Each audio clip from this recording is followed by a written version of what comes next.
ভারত সব কিছু নিয়ন্ত্রণ নিতে চাচ্ছে একা।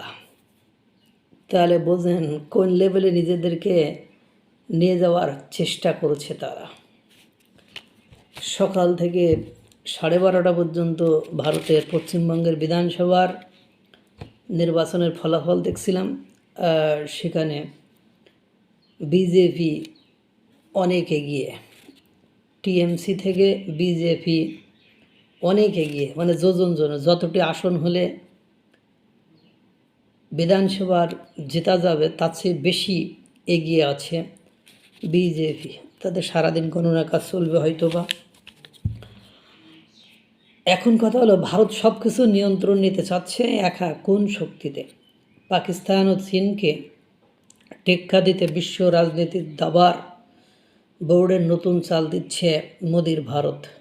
ভারতে বর্তমানে লক্ষ্য একটাই, শক্তির ভারসাম্য বদলে দেওয়া। পারমাণবিক শক্তির পর এবার নজর বিরল খনিজে, যা নির্ধারণ করবে ভবিষ্যতের প্রযুক্তি ও সামরিক আধিপত্য।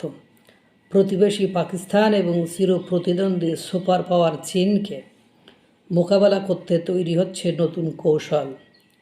রেয়ার আর্থ বা বিরল খনিজ দখল মানেই আধুনিক যুদ্ধ, প্রযুক্তি ও অর্থনীতির নিয়ন্ত্রণ, বিশাল বিনিয়োগ, বড় পরিকল্পনা, সব মিলিয়ে এখন একটাই কথা, বিরল খনিজের লড়াইয়ে ভারত কি বদলে দিতে পারবে বৈশ্বিক শক্তির সমীকরণ? নির্ধারিত লক্ষ্য পূরণে ইতিমধ্যেই প্রয়োজনীয় পদক্ষেপ নিতে শুরু করেছে ভারত। অন্ধ্রপ্রদেশ রাজ্যকে কেন্দ্র করে একটি সমন্বিত শিল্প ব্যবস্থা গড়ে তোলার সিদ্ধান্ত নিয়েছে মোদী সরকার।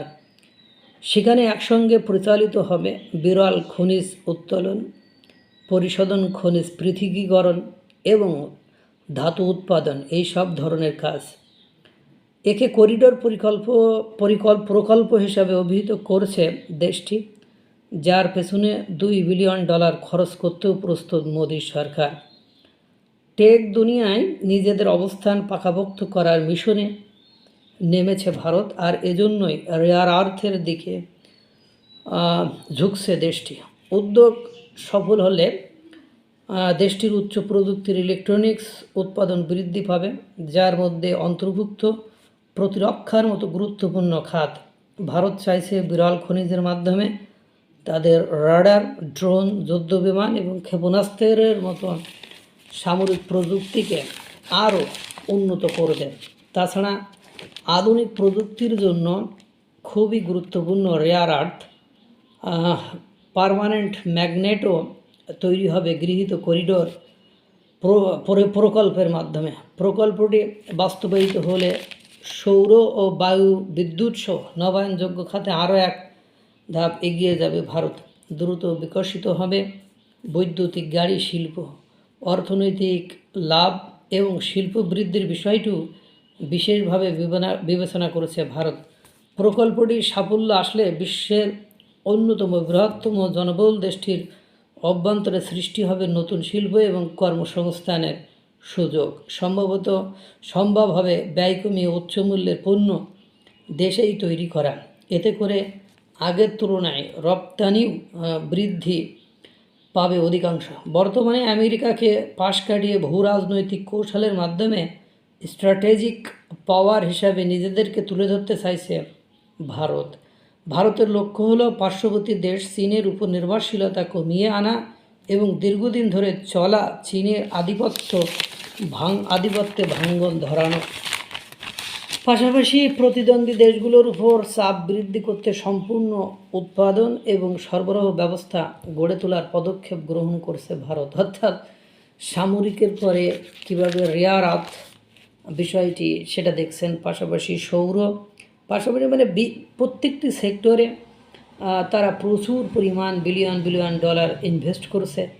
তারা কোনো কাজে এখন আর পিছপা হচ্ছে না। তারা বন্ধুকে বন্ধুর মতো আগলে রাখছে, আর শত্রুকে শত্রুর মতো ট্রিট করতে শিখছে। ডোনাল্ড ট্রাম্পকে ক্ষমতায় নিয়ে আসার জন্য এই ভারত কত চেষ্টা করেছিল, তারা প্রার্থনা থেকে শুরু করে সব কিছু।